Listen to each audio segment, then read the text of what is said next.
قالت وزارة الداخلية السعودية إن انتحاريا كان يخطط لشن هجوم على المسجد الحرام في مكة المكرمة قد فجر نفسه يوم الجمعة عندما حصرت قوة الأمن منزلا كان يختبئ فيه.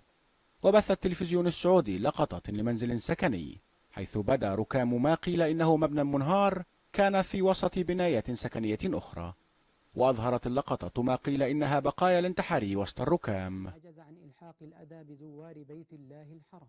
البيت بيت أخويا وأنا ساكن فوق، وجيت سمعت الصوت على طول نزلت البيت، وجيت طلعت أخواني وأمي وأهلي كلهم ودوا المستشفى. الصباح كان ساعة 9 9:30 كده، وغيره بعدين شالوني أنا كمان المستشفى. وذكرت وسائل إعلام سعودية إن 6 من السكان و5 من رجال الأمن أصيبوا في الانفجار، بينما قالت الخدمات الأمنية إنها اعتقلت 5 آخرين من الخلية بينهم امرأة خلال عملية مداهمة بمكة وجدة. وتزداد أعداد الزوار في مكة خلال شهر رمضان حيث يحرص كثيرون على أداء العمرة. سامح البرديسي، رويترز.